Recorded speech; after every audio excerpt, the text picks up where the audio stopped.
Hi, this video is a free training of the Excel Safety Dashboard. Do remember to subscribe. Enjoy the video.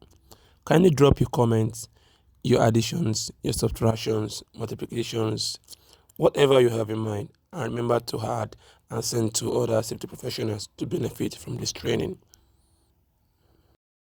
So today we'll be going into HSE board, Excel data board. This training is not to train you on how to become an Excel expert. Excel is a very wide field of data analysis, but we have come together to draft or to create a kind of data board, or we call it a dashboard, that we can use to analyze our safety data. Excel generally is used for analyzing trends and patterns. We are talking about data analysis from the word analysis, when we are analyzing trends and patterns. And if you are conversant as a HSE practitioner or as an upcoming HSE practitioner, you will know that part of what we deal with is data. We use data to know the past event, what has happened in the past. We use it to predict what will happen in the nearest future, because it is the current situation of our site, the current report that we get from our site, that will make us to predict what can happen in the nearest future. And when we predict what could happen in the nearest future, it will give us the leverage to be able to put or to establish or to think of control measures, proactive measures to prevent whatever could happen in the nearest future, such as mostly accidents or dangerous occurrences, serious incidents that could lead to devastating effect. Our aim in every organization is to have a good positive safety culture and a culture that will improve the business value of the organization. I want us to know this. It is always about business value. The top management want to listen to values, business values. How can you come together to tell us that health and safety will actually give us value? That's another training for another time, because it's high time that we safety professionals stop talking about we are going to try our best to reduce accidents, to reduce near miss, to reduce. No. Yes, it's part of our goal, but what is the main goal? The main goal is still the same process that we go through, but we are unable to sell the market because we are unable to sell that market because we don't know how to present it well to the top management. And which is why I'm telling us now, for us to understand the importance of this training is for business value.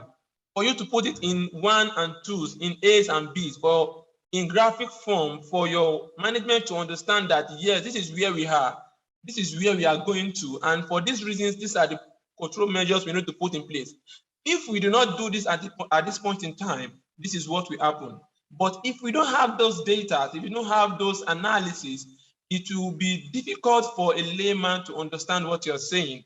That is why this data analysis training is very important with respect to health and safety. Let us incorporate health and safety into Excel and bring it together to make sure that we are able to present ourselves to the world, to the top management and to the world.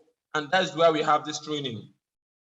So I hope we are all on the same page concerning this training. And again, this training that we have today is not a training of certification. And those are part of the misconception where we start hearing, where's my certificate, where's my certificate? When we have paid trainings, we give you certificate of participation, which is very important. Okay, we have people still coming in. We issue certificate of participation.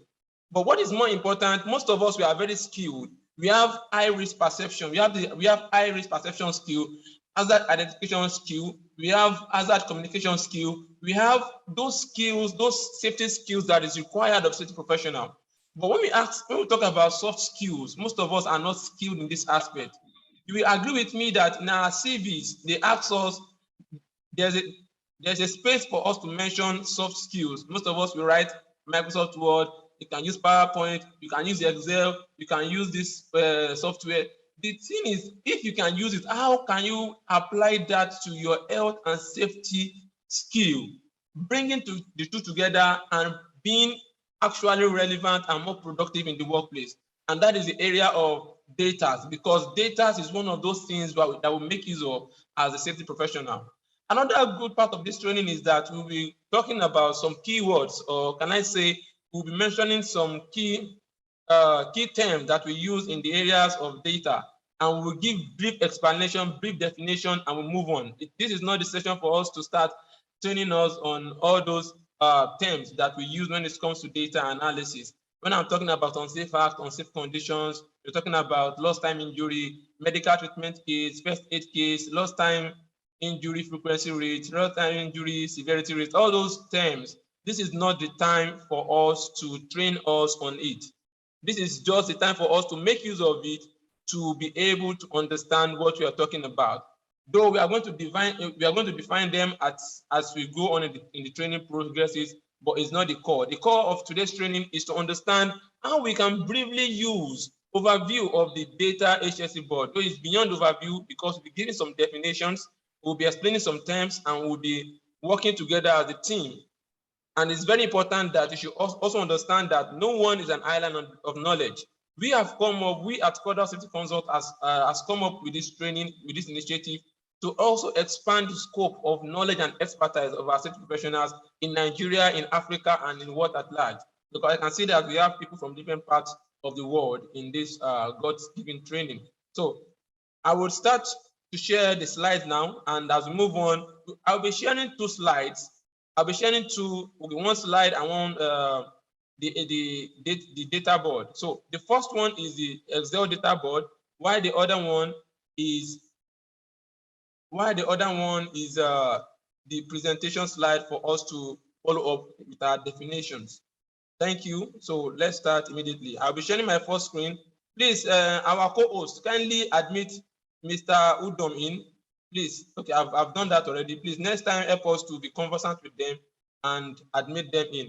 Please, can you kindly confirm that you can see my Excel board? Please don't unmute yourself. Just drop it in the chat section that yes, you can see.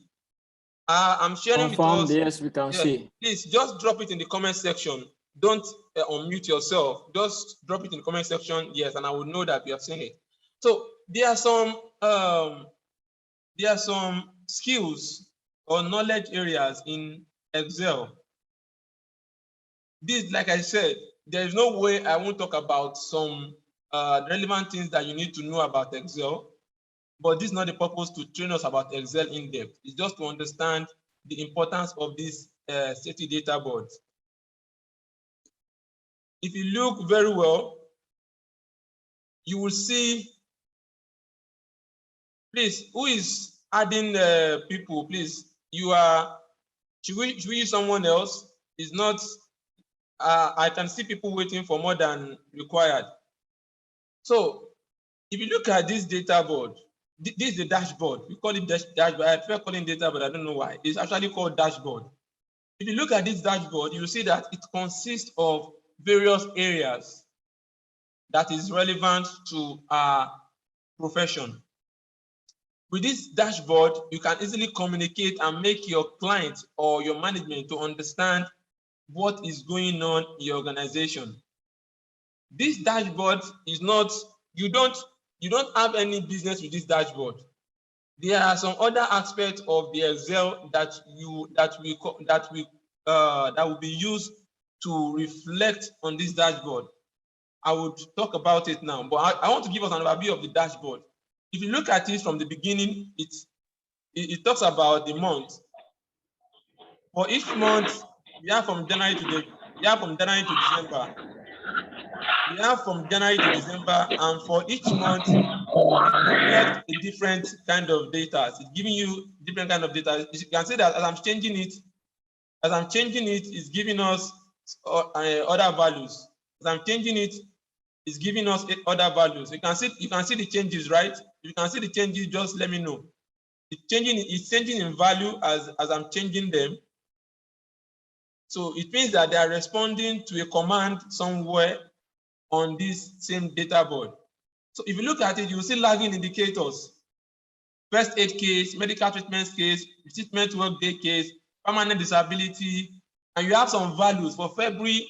You can see that Somewhere here, I wrote February here, and February is reflecting on the lagging indicators. If I change it to August, it will change to August. It's giving us the value for August. It's as simple as that. If you look at the lagging indicator comparison, we also talk about this later in the day. We are comparing to the previous year's data that you had. We'll still talk about that in details. Then if you look down, you will see OSH audit and OSH inspection that looks like a speedometer. If you change some values, or as you're progressing and you are inputting your value as a safety professional, it will be reflecting here. The 100% means that you have given it a particular number. Maybe you say you are going to do 20 inspections in a month. We've already created the Excel and you input the 20 and the 20 will be 100%. As you are progressing each year and you are doing your inspection and you are inputting the data and increasing the data, it will be increasing. It will be increasing continuously until it gets to 100% to let you know that yes, you've achieved your goal for the year. Then for mock drill, for HSE campaigns, for safety alert, for safety review that you do, all this will be reflecting in this part of the board. And at the lower end, at the left, extreme left end, you will see fatal accident frequency rate, lost time injury frequency rate, lost time injury severity rate. These ones will reflect as a result of whatever input you put in the data. So I'm going to unhide the data now. For us that know how to use Excel, you'll be conversant with this. But for us that doesn't know, I will share to us this particular Excel sheet and this dashboard. But I'm going to, anytime you have any issue, you can always connect with me. So there's what we call unhide on Excel. On this tab here, on this lower tab here, there's what we call unhide. Please help us to admit them in. So you right click, you will see an option that says unhide. What am I unhiding? I'm unhiding the data. So it is going to show us the data. And this is where most of us, we have this kind of table in our Excel sheet. Some of us use it. Some of us, we independently develop it ourselves to be able to make our work easier. And that is why it's very good to have these soft skills that will make your work easier. Someone like me, when I was working in the previous companies that I've worked in the past, I made sure that I have my own personal chart that I use. I use the word chart, my personal Excel sheet that I use for calculation. If you look at this part that I'm giving us now, this Excel sheet, it consists of various items that we make use of or that we need as safety professionals. We have the man hours, we have the manpower. The manpower can also be man day. We have the office staff, labor, safety inductions that we've done for the year, 2 bus talk conducted, trainings, OHS meetings, OHS campaigns, inspections. So for every month, there is a particular figure that we look up to.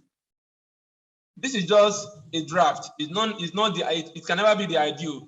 Some organizations have as many as 5,000 staff that are operating per day, while some will just have like 5 or 10. So depending on the capacity of the organization, that is what will reflect on this as your data. So, like I said, we won't be training us on Excel. We are not training us on Excel, but there are some basics that we will know that we just need to say and communicate, because Excel is actually very good with analysis, with calculations, addition, subtraction, division, multiplication, whatever you want it to do for you. The Excel is always very good with it. So if you look at most of us that we deal with data too, not just site inspection and go to the site to inspect, write down unsafe and unsafe condition and send it to the head office, and it's the head office that will be calculating for you. For some of us that actually know how to create this data, for each month, we can have something like a separate,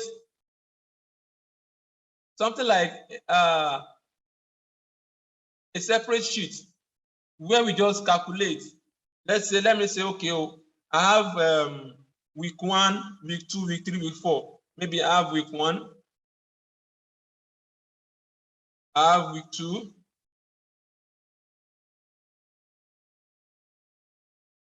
sorry, week 2, I have week 3,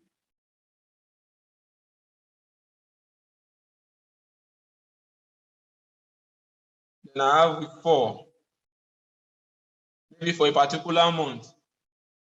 So for each month, for each week, we have Monday.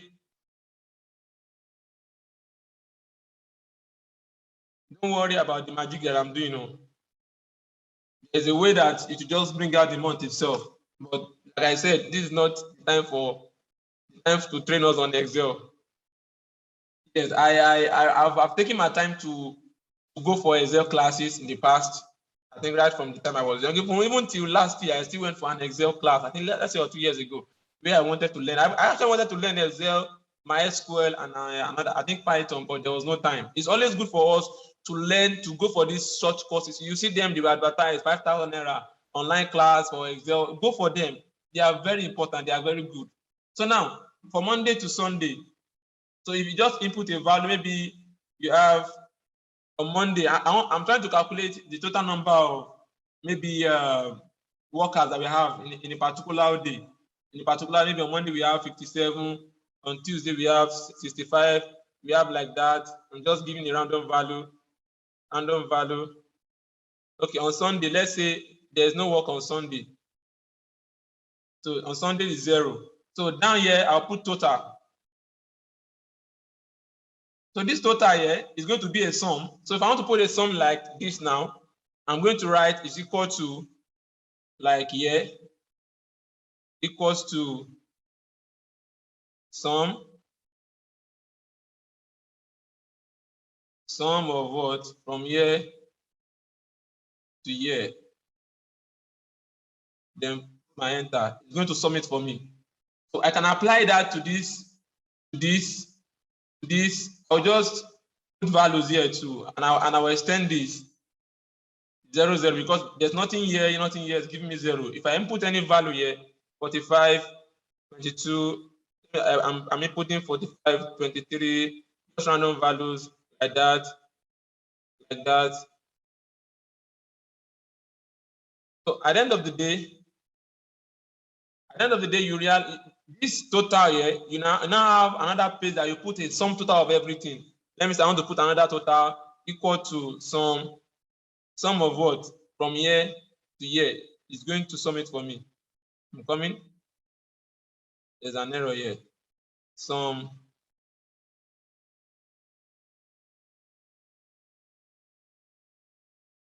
from here to here.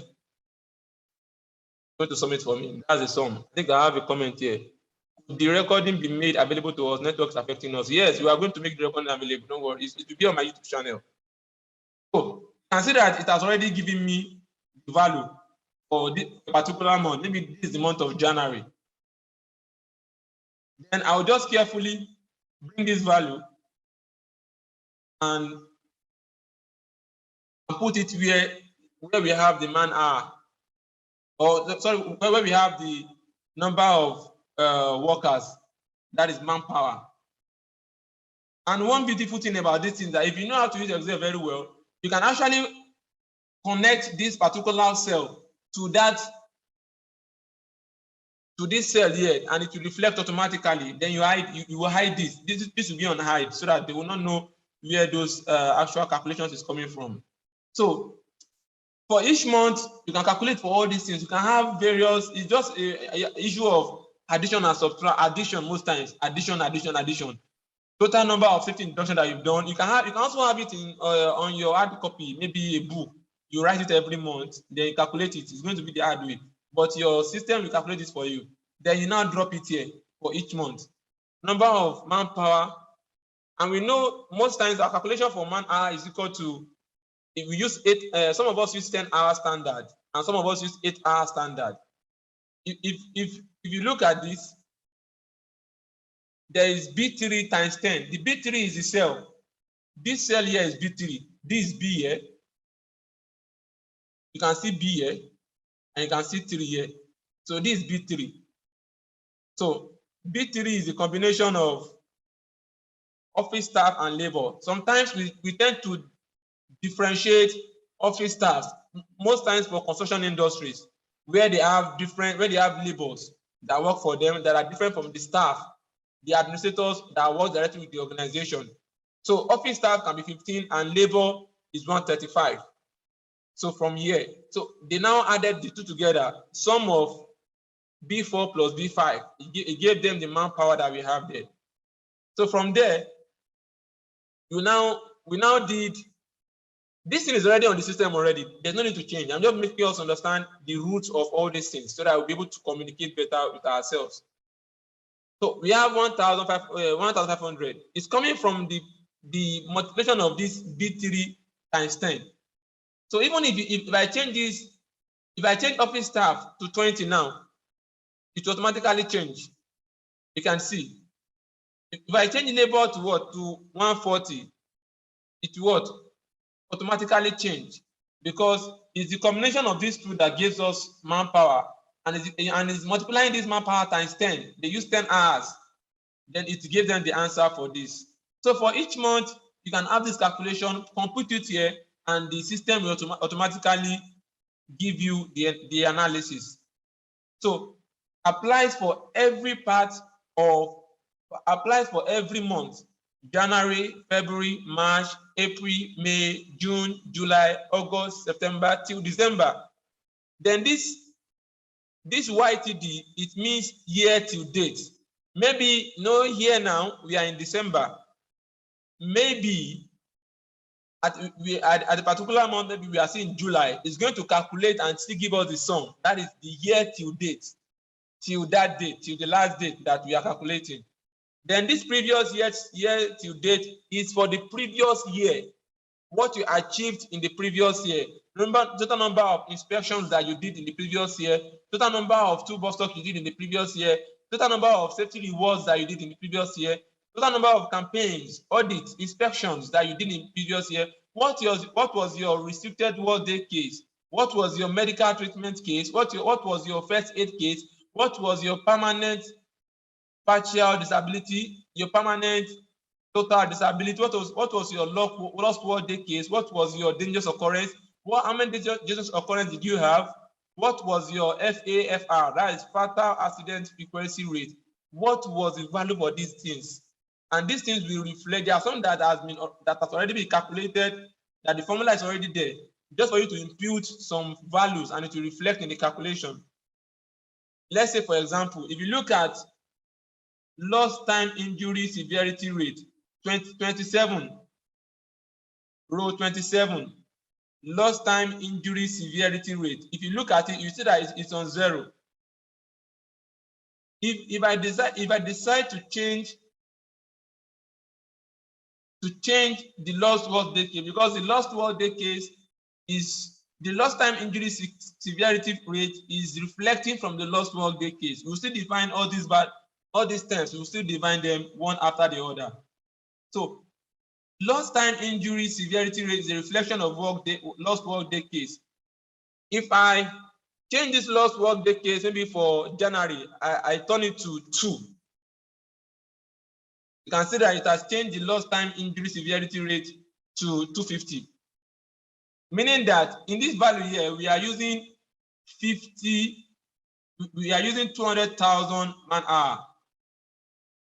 So for 200,000 man-hour, there are different standards. I think in the US, they use 200,000, and I think in maybe in the UK, they use 1 million. There's a way they drive out at all those values that they use. I'll still explain that one to see part of what we are going to discuss. So it's still part of the definitions. So we have 250.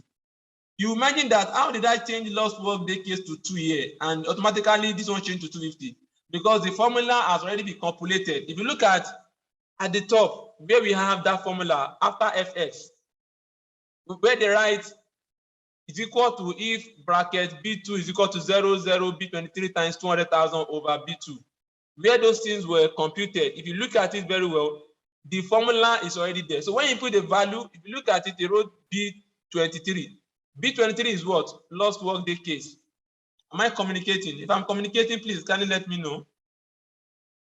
If I'm communicating, just drop it in the chat section. Let me know if I'm communicating. Are we there? If I'm communicating, please let me know that I'm communicating. Okay, thank you. Thank you. Thank you. Okay. So now we have lost. So it's already computed into the system. It's just for you to input your values and it will reflect. Meanwhile, as it's reflecting there, surprisingly, it's also reflecting here. As it's reflecting there, it's also reflecting there. The only time that it will not reflect it is if there is an error somewhere that you can always figure out at every point in time. So let's go to the last one. We have targets per year. Now, you will have written your targets. What do you want to achieve? Okay, you want to make sure that you conduct 500 two-bus stock at the end of the year. So there will be in the dashboard, there is a particular space that will help us to analyze if you are meeting up with the target or not, or you need to do more. For each month, you know where you're supposed to be. I'm looking for where we have lagging indicators comparison. Now, if you look at this now, we are in August. We are using August as a template. So for August, we have these values for safety induction. If you look at the value here, sorry. If you look at August here, we have safety induction, we have 34. Two-bus stock, 77. Let's go to our data board.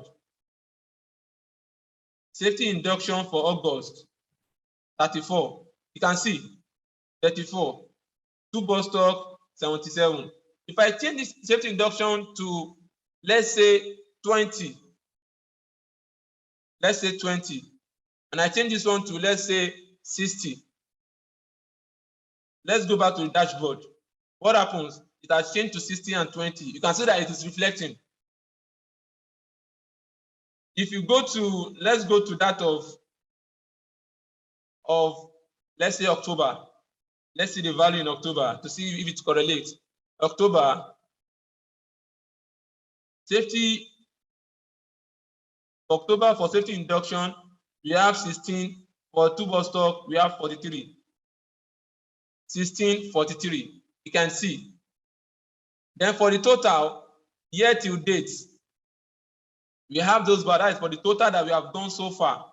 That is how everything keeps reflecting on your dashboard, which makes it easier for you to communicate with your top management, with your supervisor, with your manager, with your director on the progress you are making in the organization. That is not all. So now let's go. So I was talking about target per year. So for every year, there's a target. So on this data, it has been computed. Let's look at OHS inspection. OSH, okay, let's look at OSH audit, for example. If you look at OSH audit, we have 24 as a target. We have 19 as our year to date. Let's go to OSH inspection, OSH audit, sorry. So if you look at what we have here, OSH audit, we have a kind of a speedometer. There is our target for the year. If you look at this now, it's not 100%. Let's try to change the data. Look at the OSH audit. You can see it's on 80%, meaning that you are 80% done with your audit. You've not completed 100% of your audit. Now let's go to our data board. Sorry, let's go to our data. Yes, data board. You have here 19, we have here 24. Let's do this 19, you can't change it because this 19 is a summation of January to December. Maybe let's look for a way to make it 24 and let's see what happens. Okay, let's turn this to 5. 24. Now we have 24 now. We have 24 for our year to date, and our target is what? 24. Let's go back to the dashboard. what do we see there? It has moved to 100%. It means that it's now reflecting that, yes, we have achieved 100% of our target. So it's a simple way to communicate with your management. If they now want proof, maybe there's an audit. Okay, how do you want us to know that you've gotten to this value? Okay, come and see my dashboard. From the dashboard, they say, okay, for each month, provide us your audit document for each month. It's very easy for us to trace the trends and pattern. So that is that about this speedometer and how it works. If we use zero for everyone now, let's say that, okay, you are very lazy for that year. You didn't do any audit at all throughout the year and you have zero. What will happen? Let me put everything on zero. Now we have 0 and we have 24 as a target. What happens? It goes to 0. It miraculously goes to 0, which is an indication that, Baba, I think Bera, Mr. Man, Bera, we need to move. So that is that about how these things work. So a good Excel person can able to create this speedometer for different parts of your data that you want to work with. So on this dashboard, we only have for OHS audit and OHS inspection. Now let's go straight to our definitions.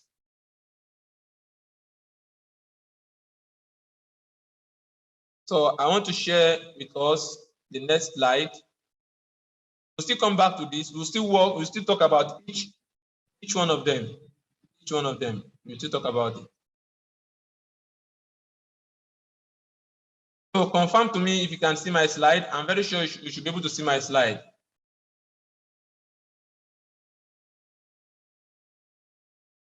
You can see the slides. Please kindly confirm. Okay, I think you can see my slide. Okay, yes, thank you.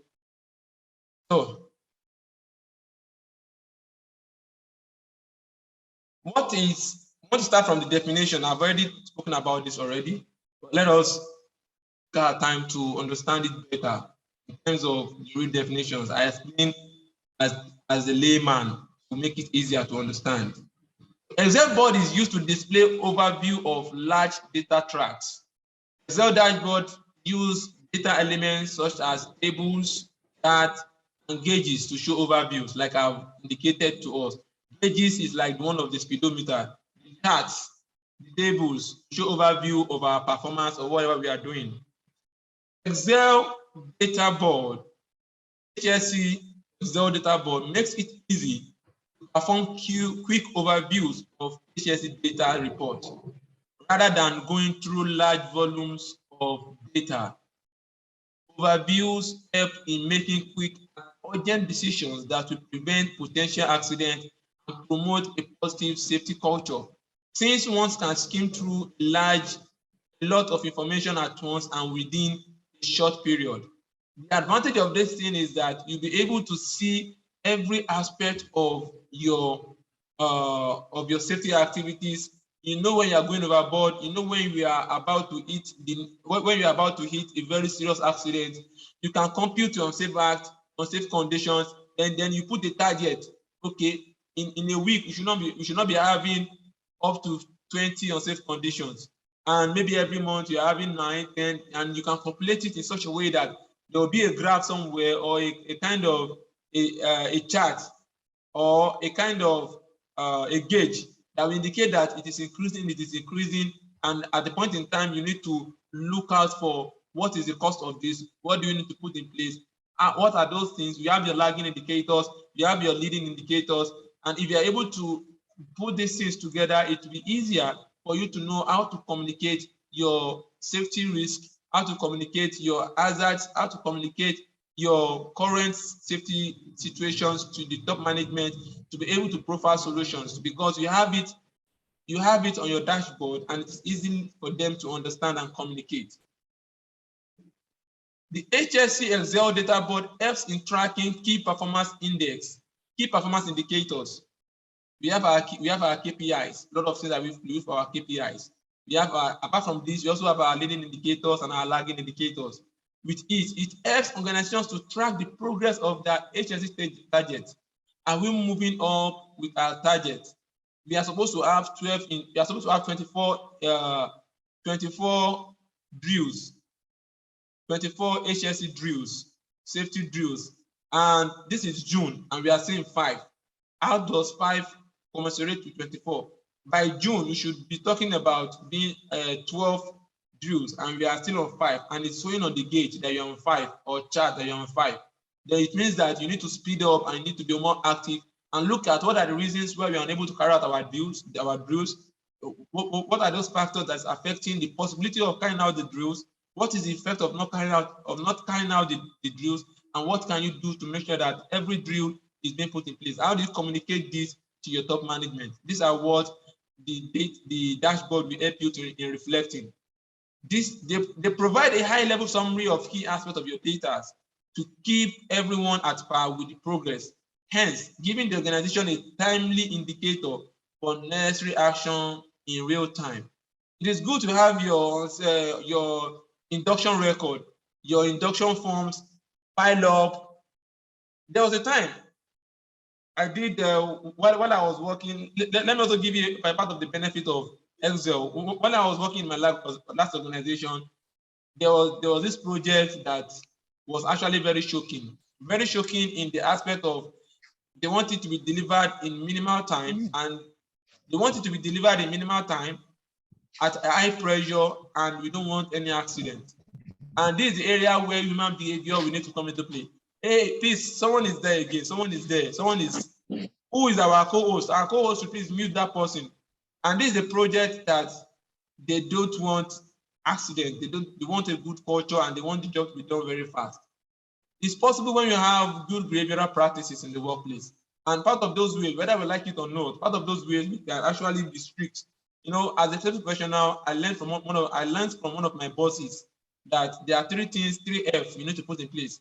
You need to be friendly, you need to be fair, and you need to be firm. Who is that? Please kindly mute that person. Or is it the muter that is unmuting himself? We need to be friendly, we need to be fair, and we need to be firm. In the area of firmness, that is where disciplinary actions come into play. And I use my Excel sheet to be able to trace unsafe conditions, to be able to trace unsafe acts. How did I do this? All our induction forms, I computed on Excel sheet. All our workers that we induct, and I gave them an induction number. This should be the standard.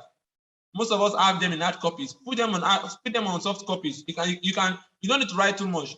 Just their name, give them an induction number, and put the induction number on their hard copy, on their hard copy form.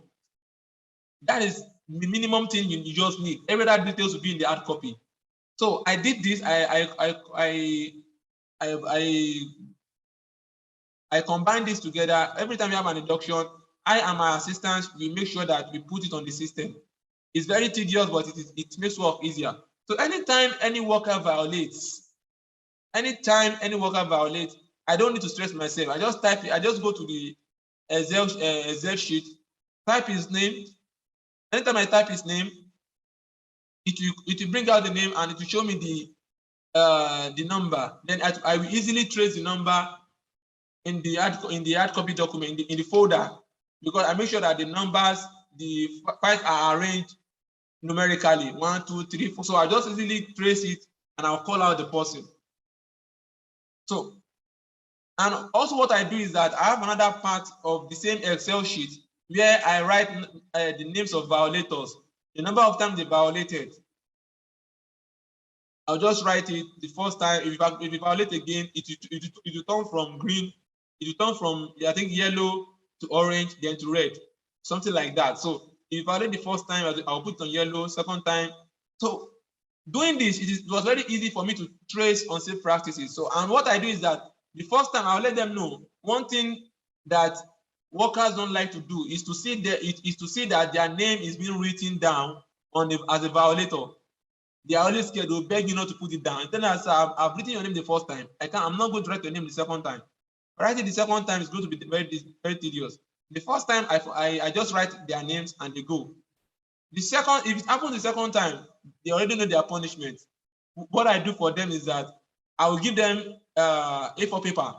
I will tell them, depending on how on my mood that particular day and the severity of the unsafe practice, I'll tell them to go and write, I'm a safety violator. I will not violate safety rules again. I'm a safety violator. I will not violate safety rules again. I'll tell them to go and write it like maybe 50 times. You know, those times when we're in primary school, when we're in primary school, that we write, when we're in nursery school, that we are still learning writing, I'll tell them to go and write it 50 times. If they can't write it, they can't pay someone to write it for them. And at the end of it, I'll give another sheet that will attach to it, that they will go and they will look for 20 witness or 10 witness or 30 witness to write and sign that they are aware of this violation and they want us to forgive him. Now, there is a brain in doing that. Number one, it will make them to all sit tight that, see, we will also go through this. So whenever we do such thing that this person did, because they'll be aware of the accident of the unsafe practice. Then after doing that, they all used to run away. That okay, I know if he sign for you, I know if he sign for you, I am not signing for you. So I will now tell them back now that you see now, the people that are pushing you to do unsafe practice, they can't ordinarily sign for you. It means that you'll be on your own. If any serious thing happens to you also, rather you be on your own. So we are using that method to pass a message.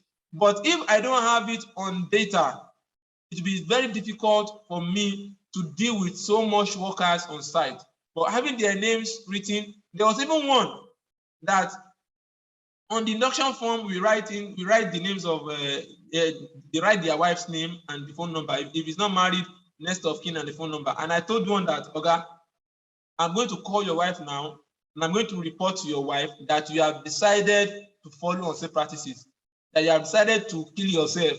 You went at height. I think I can remember that one very well. The man went at height without putting on his harness belt. That you have decided to kill yourself. You want to make her a widow. I said, I will call your wife. And the man started begging me, Oga, please, no call him. No call him. If you call him, he go they cry you, I beg you, no call him. So you know that you have a wife at home and you are doing this way. So these are areas that we use to to shape the culture, the behaviors of workers. So what we are trying to elaborate here is the importance of having these data that can be easily used to bring out ideas on how to further improve on the culture of the organization. So the definitions, we have a lot of them. If you remember, we have them listed on the left-hand side. So our man-hour, we know how to calculate our man-hour. Our man-hour is the total hours worked over a specific period of time. Is it total hours worked per day? Some companies use 10-hour standard, some use 8-hour standard. Total number of workers per day, total number of workers that work per day, and the total number of days that they work over the specific period of time. Let me share with us the second, board. If you look at the board here now, we have our man hour to be 1,600. The total number, this is for January, which means that you will have created a sheet somewhere else that will have calculated for the total man days or manpower. Then that manpower that you calculated, you now multiply it times 10. It will now give you the total man hour that you have for that particular month. So a combination, like for here, for example, a combination of 20, which is the office staff, and labor, which is 140, gave us 160 as a manpower, and multiplying by 10 gave us the total man hour that we have for that particular month. The next one we'll be looking at now, I think that is very clear. The next one we'll be looking at now is man days, which is also manpower. We've already spoken about that already. A man day is defined as the number of days a task can be completed by the person, or the total number of days worked over a period of time multiplied by the number of persons. It's very straightforward. It's very straightforward. So part of what we do is to carry out safety inductions. Safety inductions is one of those ways we use to communicate roles and responsibilities. to welcome employees to the organization. The first thing they do is to induct them, to give them a safety induction about the new rules, the risks, the hazards, the general risks, hazard in the organization, and the procedures, operating policies, the standards they follow, the responsibilities, the activities, the rules that guides operation in the organization. The topic will cover various health and safety induction training, which will vary based on the employee's role. The kind of induction you do for a welder is actually different from the kind of induction that you do for let's say a labor, a casual labor, and a welder. The kind of induction you do for them is actually very different, and that's what induction talks about. If you go down, let's go to our dashboard here. Let me even unhide some things for you. Let me unhide.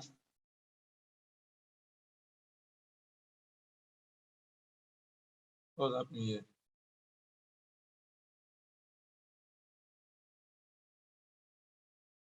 Let me unhide. Let me unhide communication.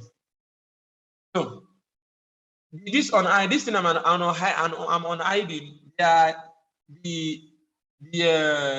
The secret room where this dashboard is getting its information from. They are the secret room. Now, this communication talks about, on our data board, we have safety induction, we have two-bus talk, we have trainings, we have OSH meetings. These are ways we communicate hazards and we communicate about safety to workers in the organization. So we have safety inductions, we have two-bus talk, we have trainings, and we have OSH meetings. If you go to our dashboard,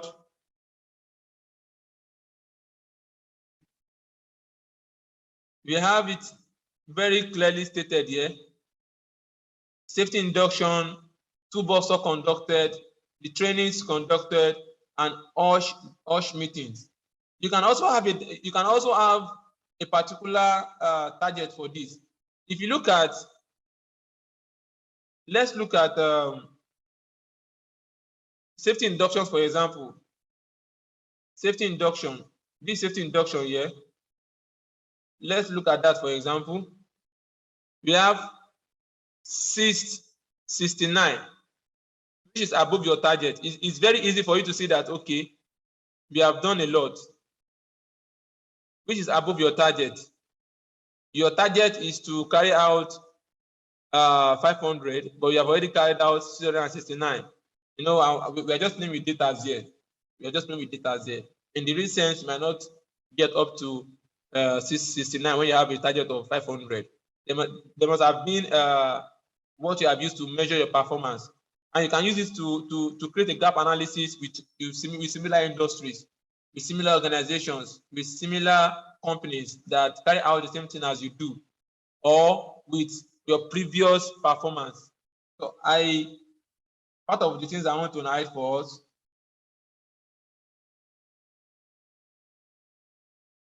Okay. So this is another aspect, the analysis that we are talking about. Let's go back to the data. The dashboard is telling us that we have done 669 inductions. We have done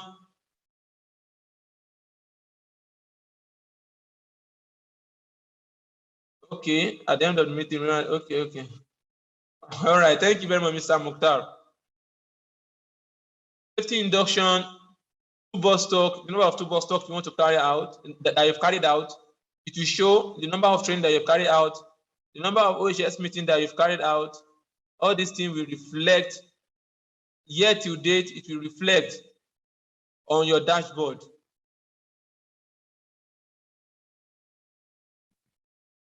How come the dashboard setup will be important, okay, for people to know, okay, how can you set up the dashboard? Is that what you are saying, Mr. Waju told me? I think he's not Nigerian. I think there's a question here. Okay, it's a direct message to me. How come the dashboard setup will be important for people to know? Please kindly rephrase. I think what you mean is that how can people set up the dashboard? The dashboard has already been set up, unless you have an Excel expert. But this copy has already been set up. It's just for you to input your data and it will reflect. I'm going to make this available for free for everyone who wants to use it, who wants to make use of it. But it will be on our group. We created a group for everyone to join. So everyone on the group we have, or anyone that can message me directly on WhatsApp, I would get it across to such person. So if you look at this, we have our safety induction, two-bus talk, training, and OSH meeting. So this is where we are getting the dashboard from. Look at something now. If you look at this slider size is unnecessary, but I want to let you to know that it will be reflecting from here.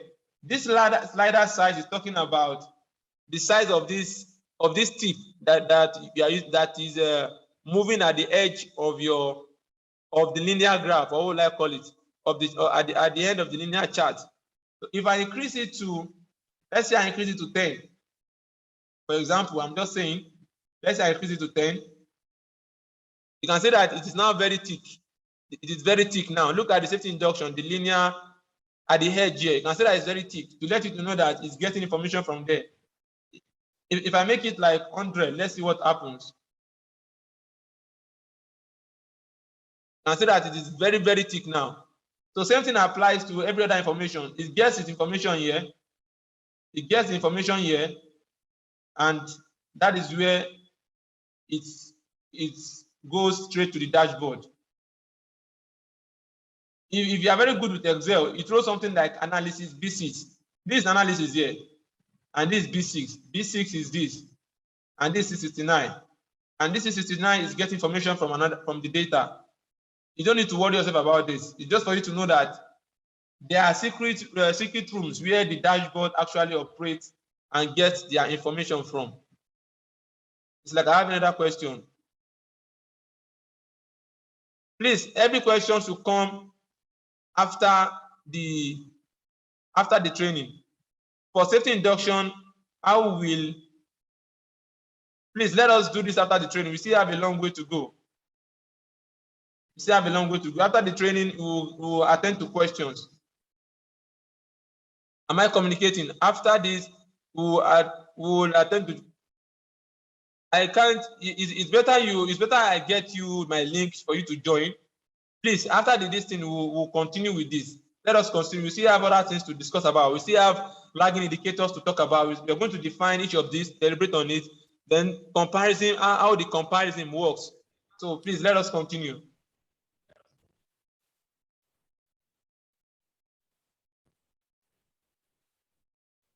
Mr. Abdelhakim Mukhtar, please help us to post the link for the WhatsApp group. Please help me to do that. But you came very late though. So let's continue. We've spoken about two-bus talk, the trainings, the OSH meetings, the inspections, and the likes. So let's go back to our definitions. The next one is the two-bus talk. This is the pep talk that is given to workers before the start of work. This is to prepare them and to get them familiar with the day's tasks, the hazards, the risk, and the established control measures. This is another aspect where we need to find ways to convince our management, especially the engineers, because sometimes they feel reluctant to issue to some organizations anyway, not generally, to let them carry out two-bus talk. Two-bus talk is also a time for them to schedule their tasks for the day, to identify the activities that each worker or each group wants to undertake for the day, reflecting in the permit to work. That's why permit to work system is very important. Permit to work is not just to permit you to work. It's not just a document that's okay, take permit and go and work. It is reflecting so many things. The activities that is taking place, the location of the activities. Even the engineer can use the permit to work to understand or to know what activities is being carried out on a particular day. The engineers can use the permit to work to communicate with the workers, because the permit to work contains the list of activities, the tasks, even a breakdown of the activities. The permit to work contains the number of workers that is supposed to be in a particular location. The permit to work contains so many informations that is important for the work to be carried out, apart from being carried out safely, for the work to be done, the number of workers, Taju, Remy, John, Juliet, the locations that they are supposed to be and be carrying out a particular task, it is reflecting on the permit to work. And that is where this permit to work is being issued, one, during the 2 bus stop session, and 2, at the site location where they are carrying out those activities. Then trainings, safety trainings, on our dashboard too, there's a space for trainings. Number of trainings that you're supposed to carry out, maybe you're supposed to carry out 2 trainings per month or 3 trainings per month. Training for the welders, for the carpenters, for the scaffolders, trainings for the electricians, maybe 2 per month or 3 per month, and you have like 12 months, that is 36. And when you populate your data together, when you insert your data, it will be easier for you to know if you are achieving your set goals. HSE trainings, inductions, 2 bus stop, they are leading indicators. So it will help you to be able to easily follow up on your leading indicators. And like I told us, you can also use this for your unsafe act and unsafe conditions. You can tag, see, Excel is very wide. Even beyond this, what I have on this Excel sheet, something just came to my mind now. You can tag a particular comment or a particular keyword as maybe scaffold, unsafe condition, electrical unsafe condition, or hot work unsafe condition, so that there will be a particular aspect of your data sheet that will let you to know which one are you having more. Are you having more scaffold issues, or are you having more housekeeping issues, or are you having more electrical issues, or are you having more hot work issues, welding issues that can lead to fire? Using Excel sheet and putting it in data form as on your data board and reflecting on your dashboard will make you to know at first view. When you see one that is very high, you know, our normal chart now, our normal chart, when you see one that is very high, you say, okay, I think we are having more unsafe conditions on the electrical work this year. So your dashboard will help you in reflecting on these realities, and it will be easier for you to communicate and to put, okay, now that we are having more unsafe condition, now that we are having more unsafe condition, now that we are having more unsafe acts, now that we are having more carpenters, because sometimes it will be easier for you to understand. By the time you are seeing a scaffolder didn't use his safety harness, the scaffolder didn't use harness belt, the scaffolder was doing this, the scaffolder was okay, it's like we're having more scaffold issues. So the next week, your 2 bus stop will be reflecting on scaffold issues, not leaving others anyway. You'll be reflecting on scaffold issues. Your training, you will find more time to stand on the toes, or to tell the supervisors of scaffolders to stand on their toes. This is how I'm able to manage sites, by using my data to know, okay, what are we having more? Okay, we're having more housekeeping issues. It is reflecting on my dashboard that I'm having housekeeping issues. How can I reflect these realities? How can I reflect on these realities and put control measures to prevent these housekeeping issues from becoming very serious? So it is understanding and being creative with the use of the dashboard that could actually assist us on these realities. We have so many dashboards. I think I also have dashboard for unsafe conditions of unsafe act. I have dashboard for on all those things I'm just mentioning now. So that it is this data that will make you to know the particular training you are going to handle, or you are going to give to your workers at a particular point in time, not leaving the major trainings that you have scheduled already. You just need to find time and make it and communicate it better to your top management why this training is necessary. Sir, look at our dashboard. We are having more scaffold issues. If we don't do anything now, it means that we are knocking towards what? Just having an accident. And an accident will cost us money. The worker will know it will reduce workers' morale. They will be scared not to work. That particular worker will get paid and will not come to work because he's involved in an accident, and will pay for his medical bills. Our insurance claim will go higher. Our premium will go higher. You give them reasons.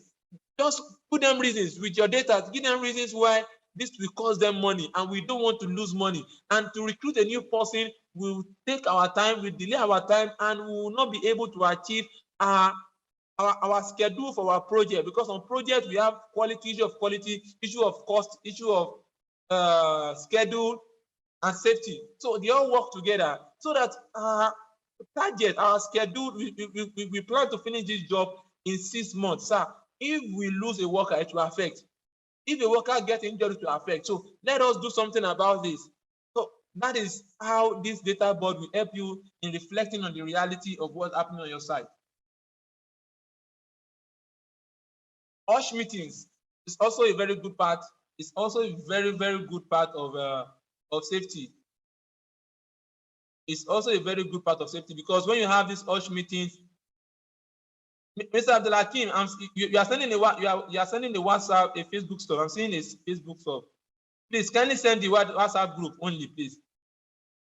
So OSH meetings, it will include top management, it will include supervisors, engineers, and you plan to carry out one safety meeting per month. Your data board will let you to remember if you are missing a particular month and you've not carried out of your meeting. I think that one is very straightforward. Inspections, scaffold inspections, equipment inspection, PPE inspection, heavy duty equipment inspection. So many inspections that we carry out on site. Housekeeping inspection, carrying out all this inspection, and it will be reflecting on your data. Like for example, now maybe you have a plan that if you look at this target, let's go for inspection. Where's inspection? Okay, I can see inspection here. Let's go for inspection. What do you have for inspection? The target is to have 60. The target is to have what? Is to have 60 inspection at the end of the year.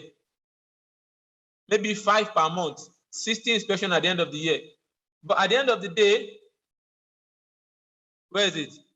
At the end of the day, we only achieve 50. Let's look at our dashboard. Our dashboard will tell us something now. Now see, our dashboard is on what? It's on 80%. Somewhere around 80% for inspection, because we've not done our target. Our target is 60% for 100. So the 100% for 60. So now if we now go back and okay, let us try and add something to it now. Let's try and add 5 to it here to make it complete. 5 here, 5 here. Okay. Now our year to date is 60 and our target is 60. Let's go back to our dashboard. You can see our dashboard is now at what? It's now on 100, telling us that yes, we are achieving our goal. We are achieving the reality. But let's go back to our dashboard and reduce it. Maybe let's turn this one to 0. Let's turn this one to 0. Let's turn this one to 0. Let's turn this one to 0. Let's turn it to 0. Let's turn most of them to 0. Okay, we now have 30 out of 60. We are supposed to carry out 60 inductions. 60 inspections, and we only have 30 here. So let's look at our dashboard. See our dashboard. You can see our dashboard is telling us that we are on 50%. We've not achieved our goal. We are on yellow. We are still moving. So it helps us to reflect on our realities, and it makes it easier for us to communicate this to our top management. So let's continue with the next one. What we have next? The next one here we have is safety campaigns. What is our plan for our campaigns that we have for the month? How many campaigns we plan to have at the end of the year? Let's go back to our dashboard also.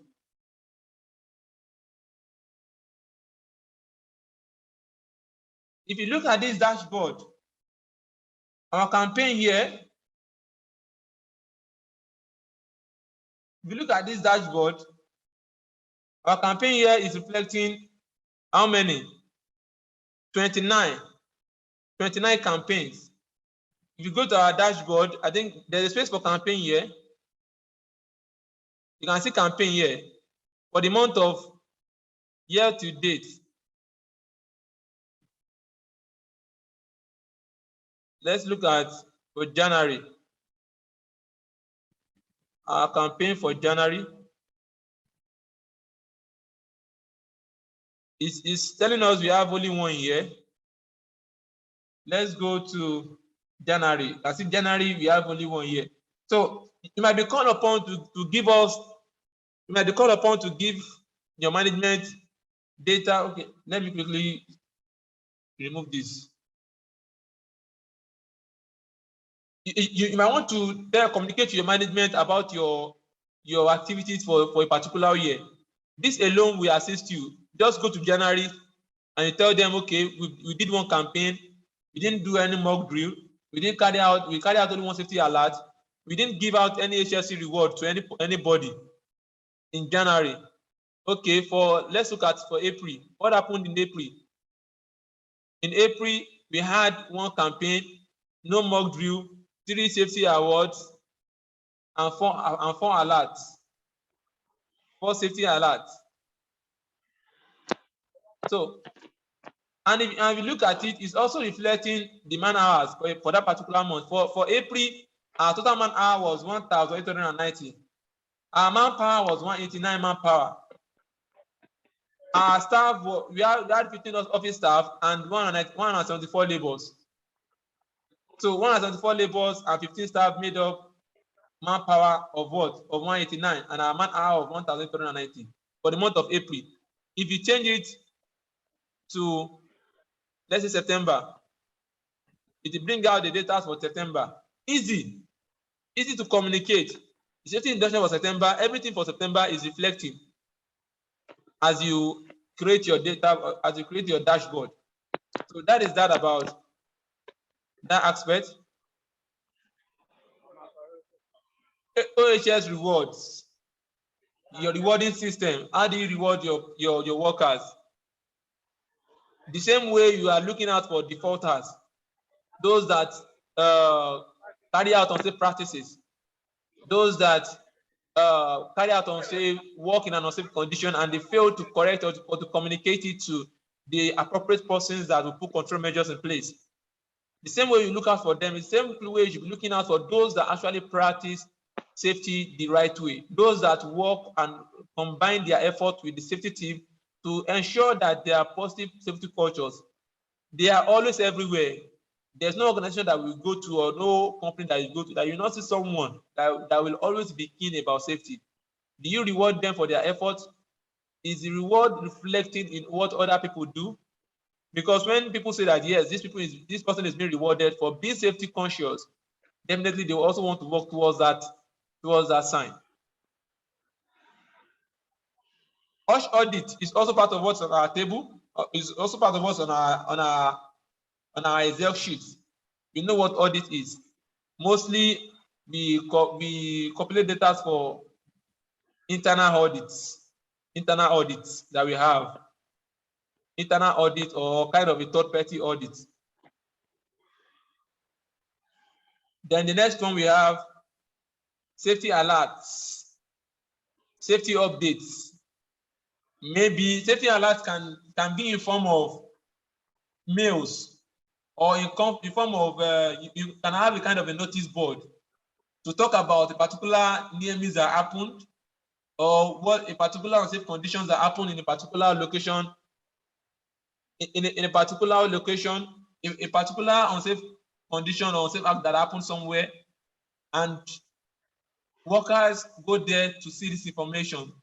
You can be in form of a WhatsApp group, safety alert, let them understand that this thing that is in this particular place, a particular unsafe conditions can be seen now and it will be a form of safety alert, just to inform them that we are seeing a particular unsafe practice that we need it to be corrected. Please kindly mute yourself. Mock drills too. You know what we call mock drills? When we provide virtually the only means short of an accident, of an actual accident. We do drills that get workers prepared to measure the state of readiness and of testing the effectiveness of our emergency response plan. How are we preparing for emergencies? There should be a particular number of drills we should carry out in a year. your dashboard will make you, when you compute these data, it makes you to know how many you've done, how many you have done, and how many you are planning to do, or how many is left for you to do. This modules is also very important.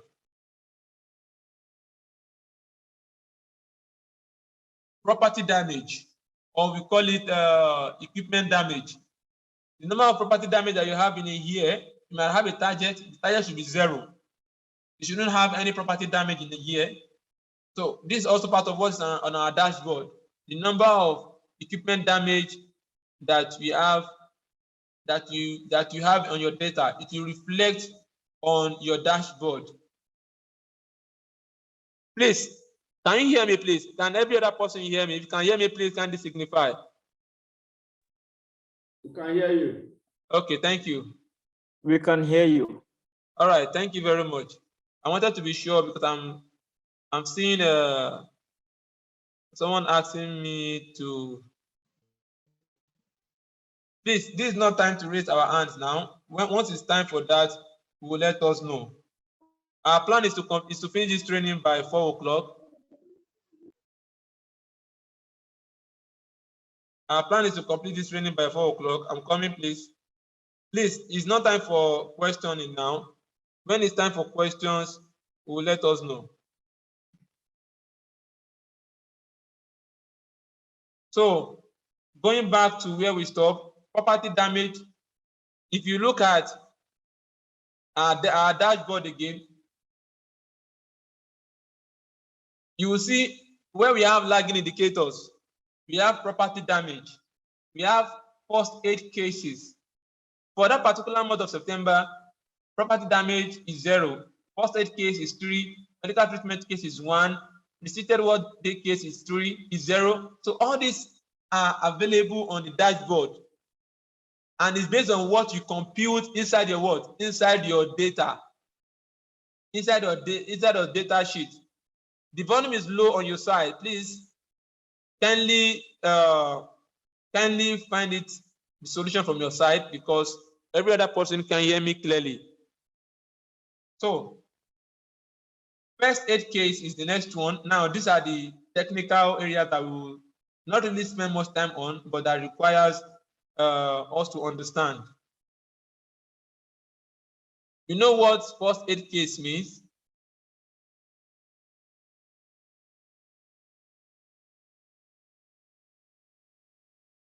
Let us go back. Fortunate, you want to say anything? Kindly unmute yourself if you want to say something, please. 10 seconds, please. Okay, nothing. So now, first aid case or first aid incident. We are talking about data board, and we are carrying out a training on data board. It will be totally incomplete if we fail to give these definitions as part of the training.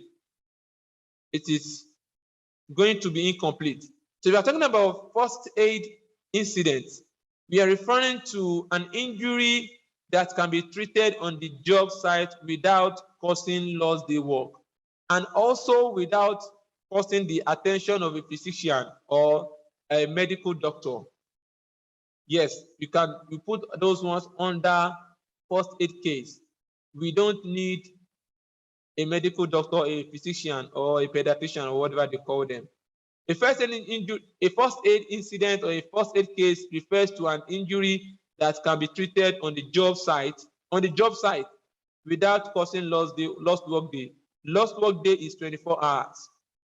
Treatment for first aid include cleaning minor cuts, scrap or scratches, treating a minor burn, applying bandages or dressing, cold compress, cold pack, ice bag, and or splints. And the worker resumes immediately is a first aid case. So they are recordable but not reportable. We have reportable and we have recordable. You can you need to record all these things, but reporting them, it is not reportable.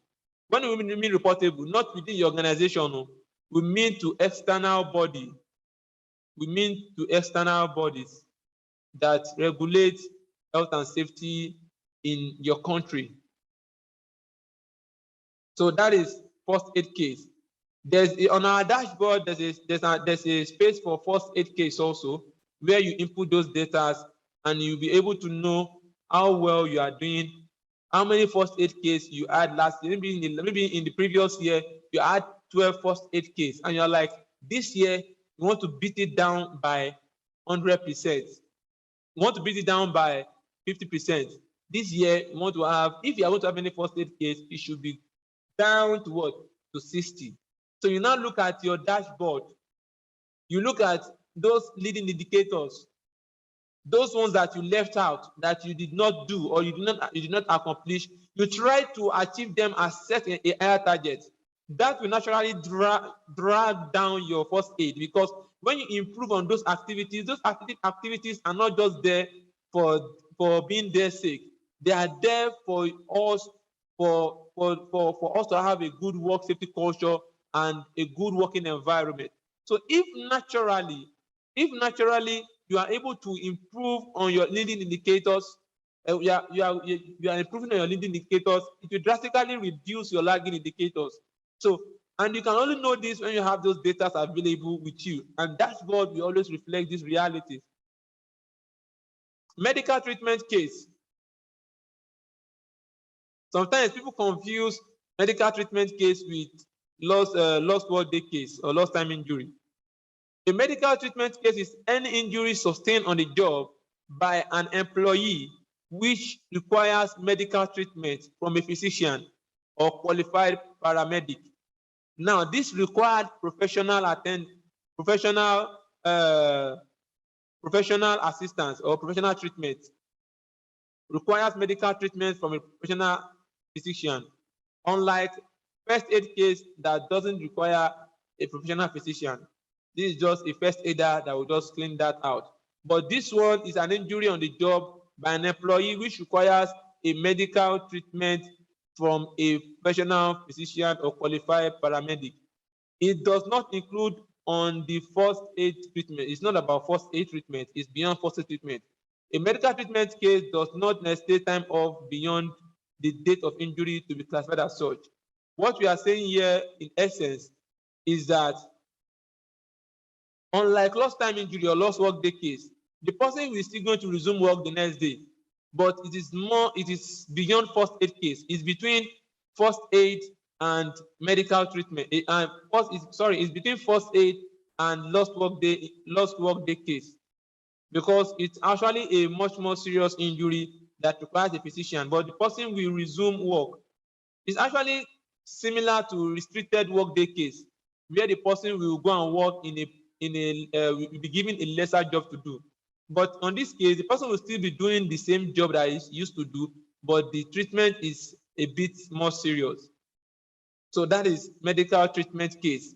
So the more you see this, medical treatment case is more severe than the first aid case. If you are planning to have 5 first aid case, you should be planning to have 1 medical treatment case, because they are not the same. Medical treatment case is a reflection in realities. We are talking about trends and patterns. Medical treatment case is a reflection of first aid cases that have been occurring and you fail to put control measures in place, and it becomes more severe. If you remember in our pyramid that we used to draw for various incidents, you write near miss, unsafe act, unsafe condition at the bottom. Then maybe for 10 unsafe condition, there'll be 5 near miss. For 5 near miss, there'll be 1 accident. Yes, in the reality, it happens like that. But for sometimes too, you don't need to have unsafe act or unsafe conditions to have a serious accident. What we are saying in essence now is that your dashboard will help you to see what is happening. As far as you are honest with yourself and you are inputting those data you are inputting those values on your data board, then it will reflect on your dashboard and you will know what else to do at a particular point in time. If you are having many first aid cases and it's increasing and you are seeing it on your data on your dashboard, it's an indication that you need to bring down. You need to improve on your leading indicators. It's an indication that you need to increase on your communication, on your safety communication and other communication, and also to discuss in meetings with top management on these issues so that they can always come down. Your dashboard will reflect these realities and make your work very easy, easier for you to carry out. Restricted work days. I just explained this now. The person is still working. It's not lost work day case. He's still working, but on this case, he's doing a restricted work. Maybe he's going to do a lesser job, or he's just going to resume and do minor activities, or go to another department with lesser activity, or will be given some days to rest, not necessarily because of the injury, but he does give those days to rest. Any work-related injury other than a fatality or lost work day case which results in a person being unfit for full performance of the regular job on any day after the injury. Work performed might be by assigning a temporary job to the person, a part-time work to the person at the regular job, working full-time in a regular job, but not performing all the duties that he used to perform. So there's a restriction in what he does on a regular basis to prevent it from calling it a lost work day case, because person can actually still work, is not disabled, and he has his consciousness, and he can still perform some minor activities in the workplace. And the job can be converted from full-time to part-time of his regular job. So we call that restricted work day cases. That is also part of what we reflect on this dashboard that we are discussing about today. Permanent partial disability. Permanent is permanent, but partial. It means that one foot, one leg, one hand, one arm, one eye, one finger, one or more fingers, one or more toes, any dislocation where alignment were severed, any dislocation where alignment were severed, where repair is not complete, or any other injury known in surgery to be permanent partial disability. This is very straightforward. When someone has a dislocation as a result of workplace activities, where the alignment were severed, serious misalignment, or it was repaired and is not complete, all these are under permanent partial disability. This will also be part of your dashboard. Your plan is to have is zero of this, is zero. All this will be zero. Permanent total disability. This person cannot carry out this activity again. It's in a condition in which an individual is no longer able to work due to injuries. This person cannot work again. This person has been disabled. Lost work day case. This is what we are very familiar with. Lost work day case, an occupational injury or illness other than a fatal injury. Is beyond is other than, when we say fatal injury, that one is fatality. An occupational injury or illness other than a fatal injury which results in a person being unfit for work or any day after the day of occurrence of the occupational injury. The person is unfit to work again. Meanwhile, a particular injury can result to lost work day case, and same thing be calculated under permanent partial, permanent total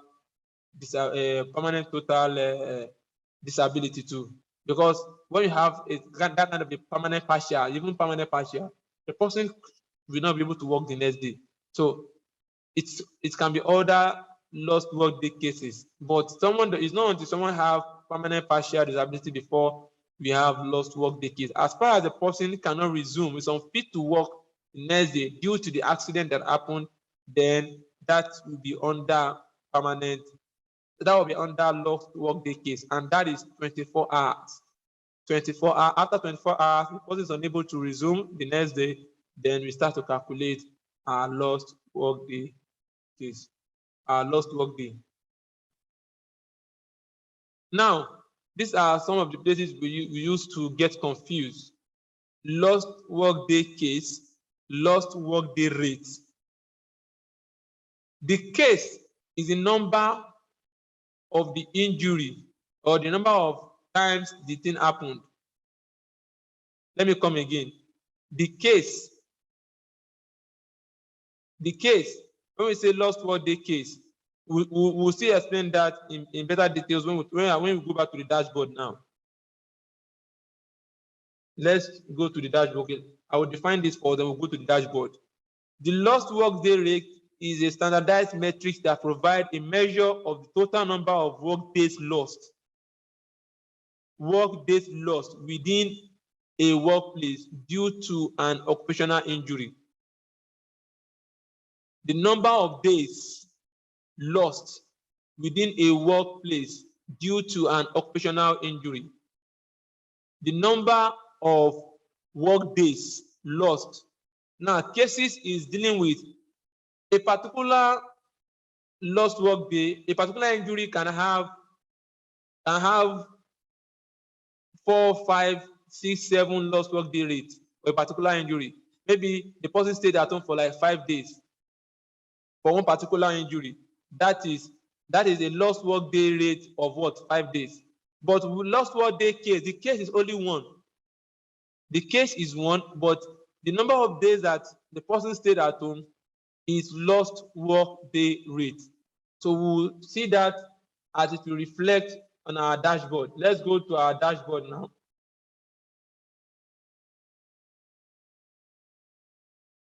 So let's go to our data. If you look at our data, if you look at 22, row 22 here, if you look at 22, we have lost work day case. If you look at the next one, we have lost work days. And if you look at 27, we have lost time injury severity rate. And if you look at 28, we have lost time injury frequency rate. Frequency rate, there's a difference between frequency and severity. Frequency is how often it happens. And severity is a reflection of the number of times the thing happens. When you look at this now, if you look at the 27, lost time injury severity rate. Lost time injury severity rate. Look at the 27. If you look at the formula, I'm on the formula now, you see B23. B23 is reflecting from lost work days. And that is the severity. I hope I'm communicating. If there's any question, please let us ask. At this point, there will be need for some questions because sometimes it's always confusing. If you have any question, if I'm communicating, please let us know if I'm communicating and I'm not alone in this discussion or in this enlightenment session. We are communicating. Okay. All right, thank you very much. Let us just drop it in the comment section. So we have lost time injury severity rate, how severe an accident is, and lost time injury frequency rate. We'll still come back to that. But these are they are a reflection of, they are being calculated from your lost work days case and your lost work day rate. So let's continue.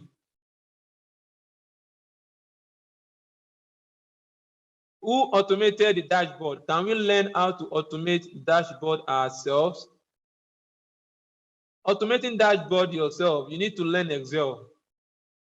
The dashboard is, I think this particular dashboard is actually available. We have people that design them and make it available for people.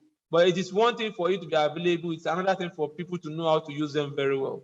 And I think that is what we are trying to establish and focus more on here. I hope that answers the question. So we can automate it. Developing it yourself might be difficult if you're not an expert. But automating it yourself is very simple. As far as you are not working outside the framework of what is in the dashboard, you can always compute your data and it can always reflect, and you can use them anytime you want to use it. I assure you that, as far as it's within the framework of what is inside the dashboard.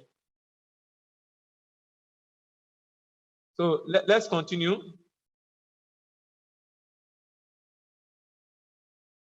So that is lost work day rate. The number of days that an injury Okay, are all the statistics such as B26, B28 necessary for small scale projects like pipeline construction and other small projects? These statistics are very, very necessary for all kind of projects. It is the level of the project you are doing that will now determine how elaborate it will be.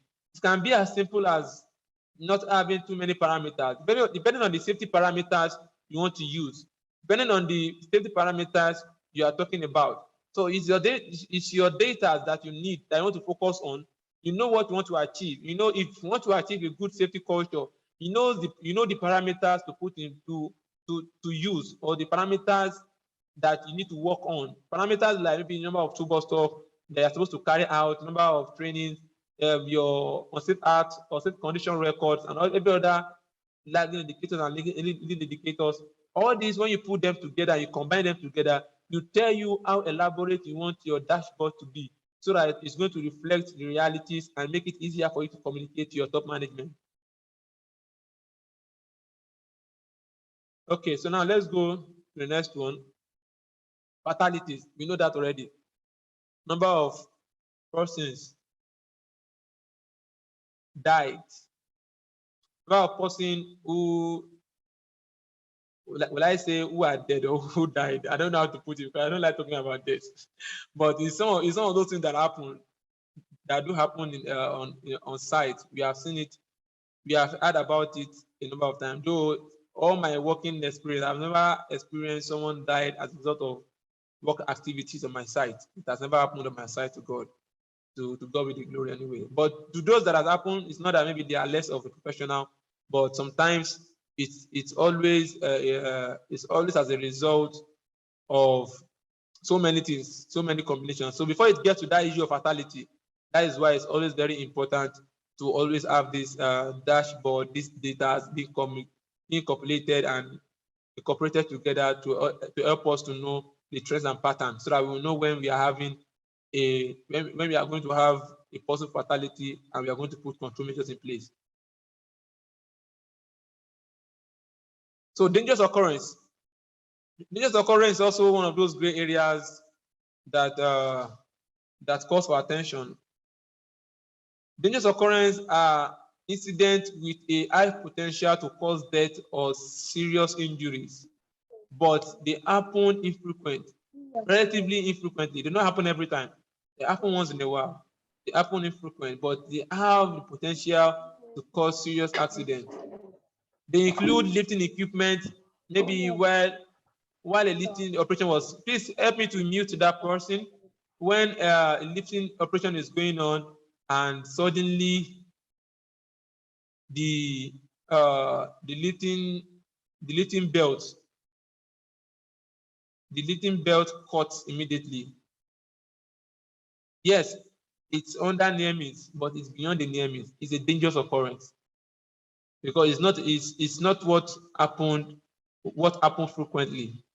What maybe a pressure system, like a pressure valve, exploded suddenly, or a rupture, a tank rupture due to a vacuum, or a failure in the what's it called, or a failure in the protection system, the pressure valve system.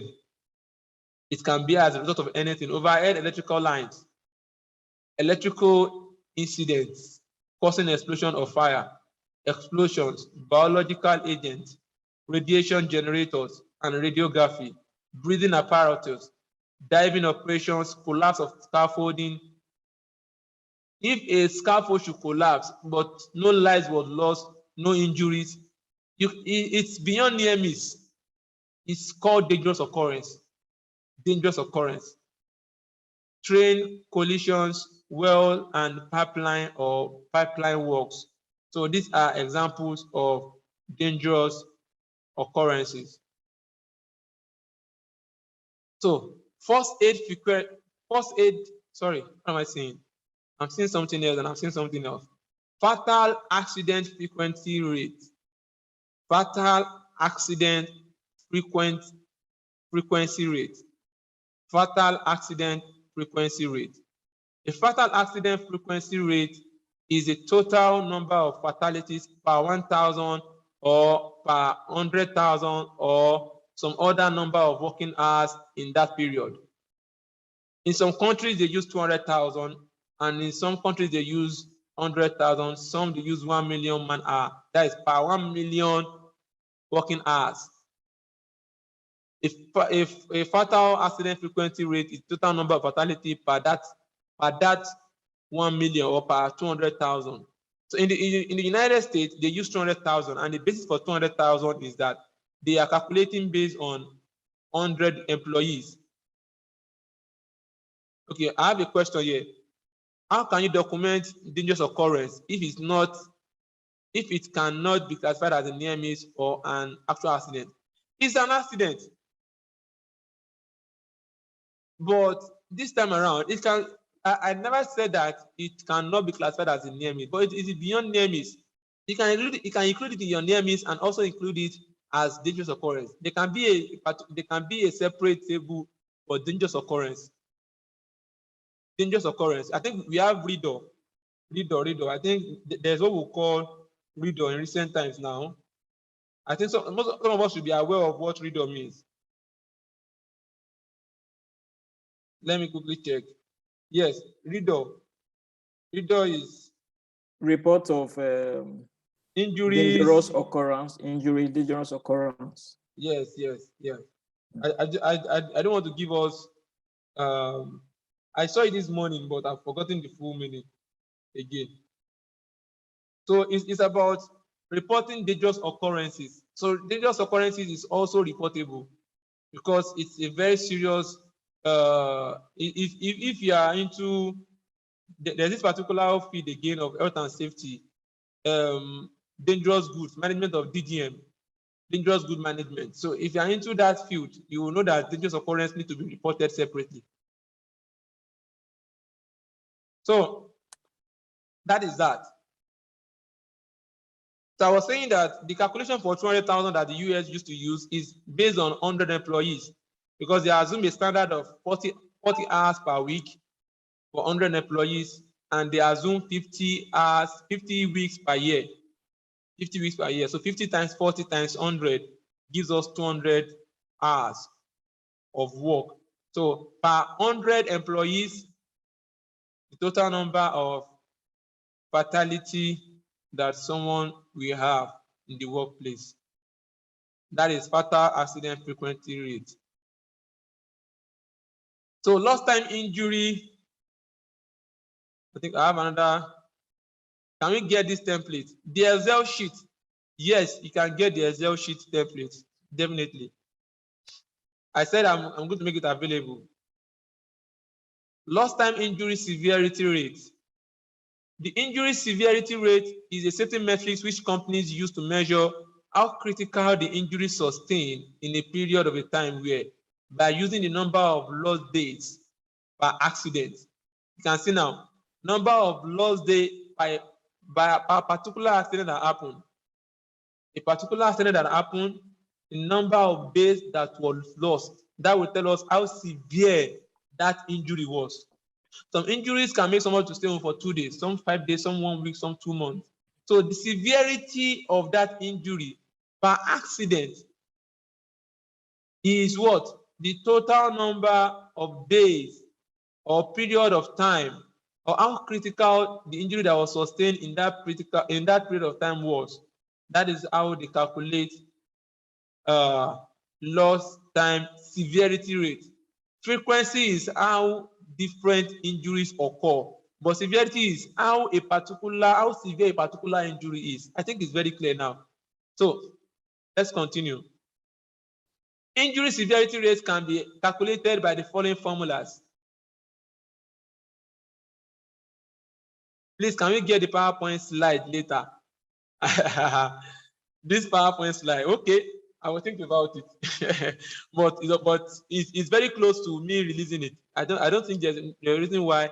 I think the reason why the reason why I don't like to share slide is that, though I've already been sharing it, but why I think I have a second thought is that some people will just come to for online trainings like this, All what they want is just the material, not the knowledge we are gaining. Some people will spend hours, like now we have 72 participants here, which is very good. You go to some, you just see 5-10 people will attend the training and everybody will go. All what you want is the material, which doesn't encourage people to attend training because they believe that they will always get the material. No, it's not for sale. I'm not selling material now. I'm not selling material now. I'm not selling materials now. Don't worry, when it's time for sale, you will know. So let's continue, please. I'm enjoying this section. Let's continue. Please, the slide is important. Thanks. Okay, I'll think about it. Okay, it will be available, but it will be available on the group. It will be available on the group for those that are active on the group. On our group, very soon we'll be having paid trainings. We'll be having paid, like our next training will be on HSE analysis. It's also a form of data board, but an advanced level of training for sales professionals. It's going to be paid training, and if you belong to the WhatsApp group that we have where we share information, safety information, there will be discounts for us. And the training is going to take place at the end of this month. So if you are interested, do let me know. But let us finish this first and let us gain our knowledge from this first. The material will be available, even the video that I'm doing now, the live section, the video record will be available. And also the dashboard will be available for free. But our next training that we are going to have is not going to be for free. So let us continue on this. And it's not going to be much. It's just a chicken change. It's just a chicken change. But the value is, even this that I'm doing is supposed to be a paid training, but we have decided to make it free for us so that we can all benefit and see the importance of this. God bless you, sir. Thank you very much, sir. So injury severity rate can be calculated by the following formula. Number of lost work days, the number of days that was lost already. Like we said, severity, how severe. You can only know how severe an injury is based on the number of days the person stayed at home or the person didn't work. So that is severity. So the number of days lost times 200,000. I said in the US they use 200,000. In some countries they use 100,000. Some they use 1 million. Divided by total hours worked. The frequency of injuries is an important safety metric. The frequency is very important. How injuries happen is very important. But you need to know how severe the injuries are. There are some injuries that, okay, maybe you have 5 accidents, for example, in a month. You now assume that the 5 accidents are the same. The 5 injuries are the same. The 5 injuries might not be the same. One might be severe than the other. One might be a cut, and another one might be a very deep, they call it 3rd degree burn. I believe I'm correct. Yeah, 3rd degree. It might be very serious. So injuries are not the same. So the severity of those injuries for each injury is what we are calculating here. It's different from frequency rate. It's different from frequency, and you can come across this kind of question on interviews. Yes, I've seen it in one of my membership registration exam for membership. They asked this question. I don't think I even got it right. I think I just wrote rubbish. I was like, what is this? What is this one now? I'm not good. I'm not good with all these things. But with knowledge, with time, we get to know this. So lost time injury severity rate is different from lost time injury frequency rate. And I know that most of us now get the message from this training. So the last one is frequency rate that I just mentioned now. The lost time injury frequency rate is the number of lost time injuries that occur during a reporting period that gives a picture of how safe your workplace is for its workers. So I think this is clear already. They are all lagging indicators, and they are part of what is on our dashboard. So I think that has been clarified. So if you look at 27 and 28, if you look at 27 and 28, you will see 250. If you look at the formula here is, you will see that they use 200,000 as the standard. That is for every 100 employee in a year. For every 100 employee in a year. And if you look at the formula very well, you will see 23 here, D23, meaning that it's from the lost work day that they use to calculate the severity. How severe the injury is, the lost work days. The lost work days, the number of days that was lost. So times 200,000 divided by B2. B2 is what? Demand hours. So B2 is what? Demand hours. So if you look at it, then it will be easier for you to know how far you are going with your data. You will know how far you are going with your data. So that is that about lost time injury severity rate and lost time injury frequency rate. Severity is telling us how severe, how serious the number of days that is spent at home, while frequency is talking about how regular an accident happens. So having an idea of lost time injury severity rate and lost time injury frequency rate will go a long way in defining how far we are going with our safety practices. So if you come to our dashboard now, we'll see that there are the lagging indicators. We have property damage, first aid case, medical treatment case, everything written here for September. Because why? We chose September here. We chose September here. Assuming it was November that we choose here, November, it will give us the data for November. That is for our lagging indicator. So comparing our lagging indicator with the previous year, let's say for last year, if you look at our previous year, we didn't put any value here. So let's assume that we are putting value. Let us look at what is here. Let's look at permanent partial disability and permanent total disability. You can see that they are 100%, 100%. Permanent partial disability and permanent total disability. We are trying to compare this with the previous year for our lagging indicator. So let's look at permanent partial disability and permanent total disability. So now for permanent partial disability, we have 1. Permanent total disability, we have 3. So let's put a value here. 1, 3. Let's say in the previous year, we have 1 for permanent partial disability. And this year again, we have 1. The difference is what? The difference is 0. The difference is 0. So if you look at the dashboard now, I'm very sure it should be giving us 0. You can see it's 0. It wrote 0 here. Permanent partial and permanent total. They are both 0. Now, let's try and play around with the data. Let's assume that in the previous year, we have 3 permanent, 3, we had 2, let me use 2.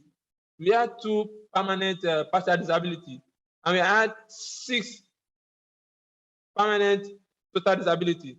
That is, the previous year we had 2, but now we are having 1. So what is the difference? You can say that it has changed to -100, meaning that we are doing better. Because last year we had what? We had 1. Sorry, we had 2. But this year now, we are now having 1. Meaning that we are doing better than what we had last year. It's very telling us that we have -100, meaning that we are 100% better than what we were last year when it comes to what? Permanent total disabilities. Same thing applies to permanent partial disability. But let's say that we now felt so relaxed, and we now add, this year we now add 4, or let me say 6. And here we have, let me say 12. Last year in permanent partial disability, we had 2. But now, we now have 6 for this year.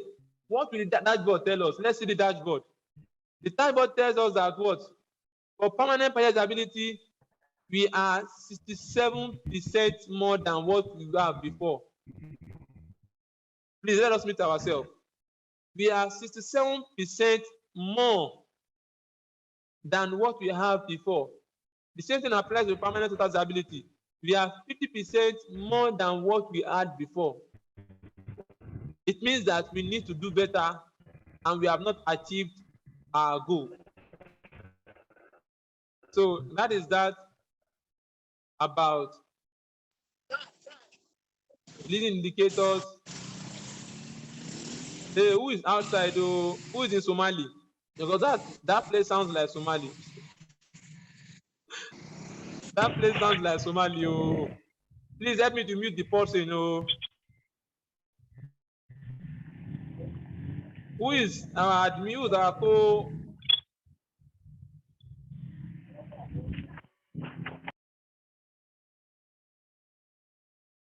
So I think that is well understood, and how the dashboard is reflecting this for us. Okay, we have a question here. Is it right to plan for any lagging indicator, say 5 near misses or 5 or 10 percent cases? Is it wrong to target 0 for all lagging indicators? Yes, it is not wrong to target 0, but let's face the reality. Where are you taking your data from? It has to do with where you are taking the what we call gap analysis, where you are comparing your own your own current situations with other organizations. It can be your industrial standard. Okay, look at other organizations that are working in your industries. You can have the opportunity to be close with them and see their data. What are they having? Then from their own data, you cannot bring your own down. From your own last year reality, you can bring your own down. You can bring down the number of maybe last year you had 5 near misses. This year you can write 3. This year, yes, you can write 0. It's good. You can target 0, but is that the reality? Is that the reality? If you're having 0 near miss and you know that your safety culture is not standard, you know the kind of workers that you have, and you're having 0 near miss, it's either you are not spotting those near misses, and that is even more dangerous. It's either you are not spotting those near misses or your workers are not reporting those near misses. That is why reward system for reporting of near miss on other things is very important, so that you can be able to know where and where to improve. Please, sir, can you help out on the formula for calculating lost time injury severity rate? We just said it now. For severity rate is talking about how severe an injury is. The number, and you can only know how severe an injury is. This is how I studied in school. I'm not a crammer. Yes, I know myself. I'm not a crammer. I don't cram. I try to understand the formula. Though sometimes I cram. I study chemical engineering. All this Laplace, Latras, Fourier series, I cram all those ones. But this one now, I want to give you a way to understand. Talking about severity, you are talking about how severe an injury is, and you can only know how severe it is based on the number of days that injury affected that person from working. So we are talking about a particular injury. You are talking about how severe it is. It can be two injuries. It can be if you have 2 injuries or 2 lost time injury. Those 2, the lost work day case is 2, but the severity is how long that injury made them to stay at home. So that maybe let's say is for 6 days. That 6 times what standard are you using? If you are using 1 million times 1 million. If you are using 200,000 times 200,000. If you are using 100,000 times 100,000 divided by your what? Your man hour as at the time the injury happened. Simple. So, sir, can I have your personal WhatsApp contact? I really want to take you as my mentor. I'm also learning. But no problem. My WhatsApp contact is very available everywhere. I'm also learning. I also need I also have mentees that are mentoring me, and I need more mentors. So thank you for that.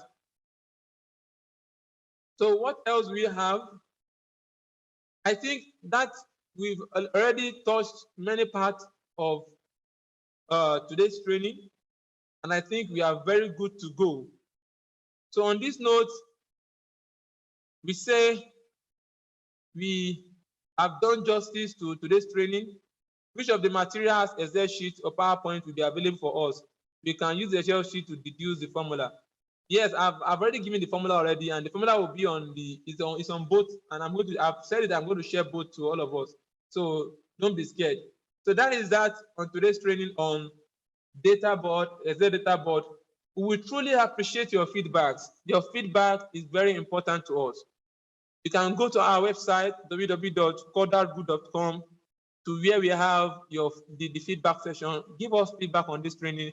You can chat us up on our group. You can drop the feedback. You can go on LinkedIn. We are going to drop it on the talk about this training on LinkedIn.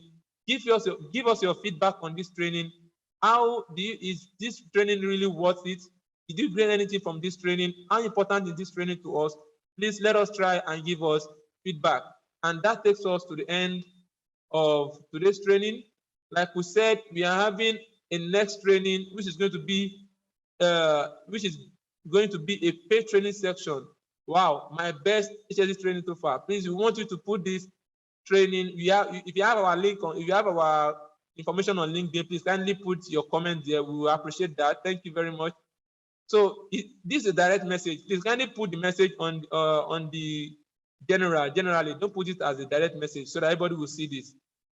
So on our group, we have a lot of opportunities. We post our daily safety videos, and we also give discounts for our paid trainings. On the last week of this month, we'll be having a paid training section. If you are interested, please let me know. It's similar. It's not similar to this. It's about HSE data board. We'll be talking more about specific data boards on safety.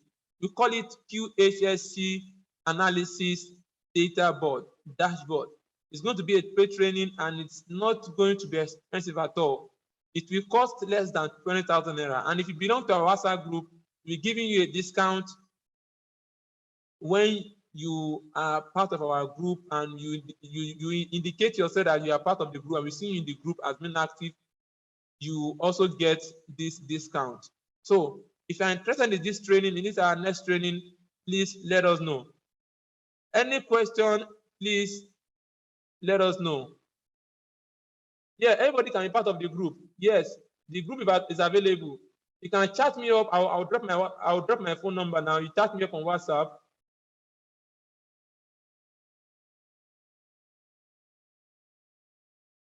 Any advice if one should change his data board to the content of this dashboard, to the content of this dashboard to maximize the functionality? Yes, you can, but you need to be very careful, because when you change some formulas, it usually affect the result. But you can. It's what we can actually do for you if your organization is interested. So I'm going to drop my WhatsApp number now. For those that are not in Nigeria, it's +234 for Nigeria. Where is the plus? +234 8028657826. How do you send this statistics report to your top management? Do you please comment there, sir? Yeah, it's on the group. 08028657826. Please, can't you drop it so that we can hear you? Yeah, I've dropped it already. I've dropped it, sir. I've dropped it.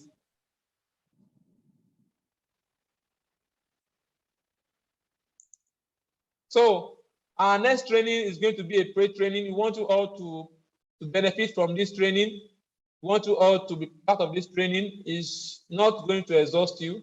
If you are not a Nigerian, the training is still going to be cheap. We won't say because you're not a Nigerian, it's going to be the same value, the same amount they are going to charge everyone. Okay. I'm going to be interested. Okay, interested. Please drop your WhatsApp number. I've done that already. Okay, I enjoyed every bit of it. Thank God I didn't miss this training. God bless you, sir. I've learned a lot. Thank you. Excellent presentation indeed. Thank you, sir. Okay, thank you all. Really appreciate it. Please let us do one more thing for us. Let us remove our cameras so that we can take a group photograph. Please let us remove our cameras. Please let us remove our cameras so that we can take a group photograph.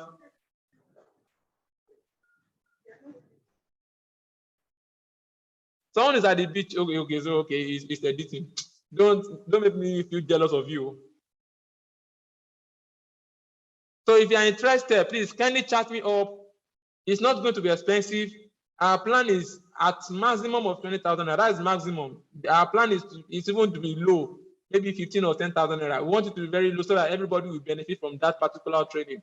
It will be much more intense than this particular training that we are having today. Please let us try and make ourselves visible on camera so that we will take a group photograph.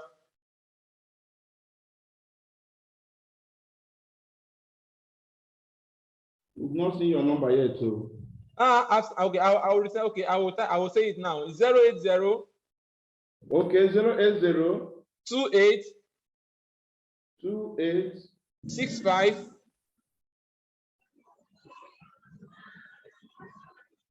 78. 2865, yes.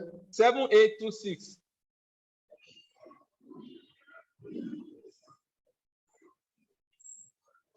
All right. Please, my video has been disabled. Okay. Some other people's video. We have a lot. My video has been okay. Yes. Yeah, they disable it. Co-host disable the video. I cannot enable it again. Okay, it's fine. It's fine. So we've had some handsome faces already. We are only seeing males here, guys here. Now they'll be telling us that men are taking over. If you are a lady, please signify. If you are a lady and you are here, please signify. Say hi if you are here. If you are a lady, no lady here. There's a lady here. Juliet is here. Please, Okay. let's just leave it like this. If your video was disabled, please just raise your hand quickly so I can re-enable your video quickly so everybody's carried along. It's not taking anything. Please. Okay.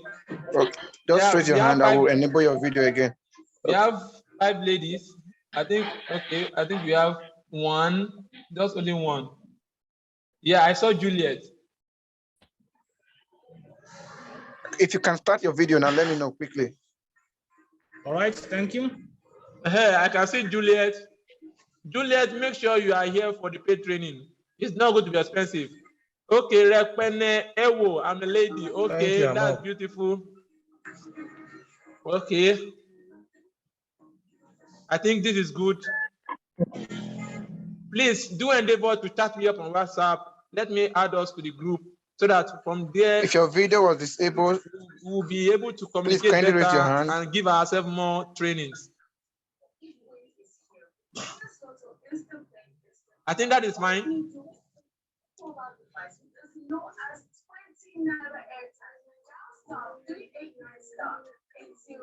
I think that is fine. Thank you all for coming.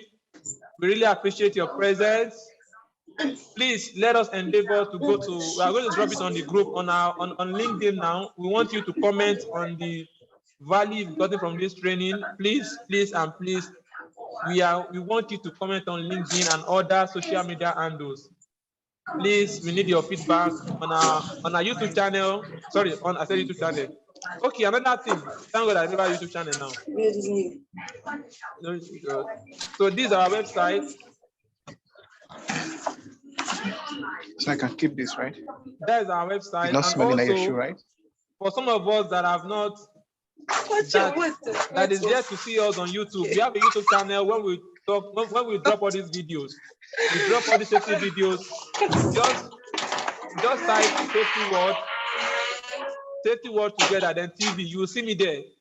Subscribe to our YouTube channel. You'll see a lot of safety videos there. We are going to drop this video soon during the week. That is the channel name. Safety word. Sorry, safety word. TV. You can see it clearly. Safety word is together. Space TV. You see our YouTube channel there. You can subscribe to our YouTube channel to get more safety updates. This video will be uploaded there. On the WhatsApp group, we are going to share the information on the WhatsApp group. I think that is all for today. Thank you very much. If you have any other question, please let us ask. Thank you so much, sir. Thank you very much. I appreciate you all. I really appreciate it. Thank you so much. Thank you so much. I appreciate you all. Thank you very much. I really appreciate thank it. you. If you want this data board to extend to your organizations, you can also chat us up. If you want us to include it for your organization, help you to develop it, or give trainings to your organizations, we are always available. We are called out safety consults and we give value. Thank you very much. I really appreciate your presence. Thank you and God bless you. So we get the how do we get the Excel sheet? Is that sent to our mail, the Excel sheet? We have said that we should join the WhatsApp group. We are going to share it on the WhatsApp group. Okay, that's fine. Remember to go to our YouTube channel. The link is already there for you. Go to our YouTube channel and subscribe to our YouTube channel.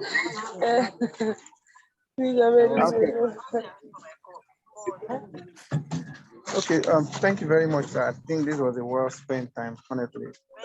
Everybody, so far, I can see the response. Everybody's response shows that you all enjoyed and learned from this training. Yes, sir. It's something that we want to always continue to experience, pay or not. And I encourage every one of us to try as much as we can to plan towards it. Don't lazy is what has put a lot of people ahead of us.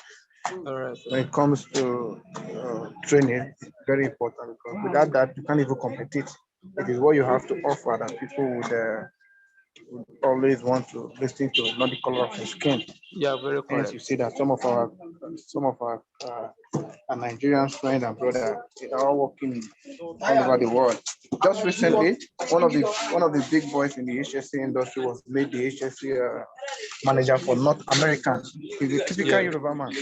I have to say that in a very big company in Canada and part of America. So if you know of HSE in America, it's for the white people. It's a white collar job. That's what they describe it. And for a black man to break in less than a year and made the manager in North America is because he has equipped himself. So I will always encourage everybody to subscribe for training and for training such as this that was well presented and you can see the exploit done is something that we all should key into. This is a good place to be. Thank you very much. And God bless you. All right. Thank you very much. Thank you very much for the feedback. Really appreciate you so much. Thank you so much. Thank you, sir.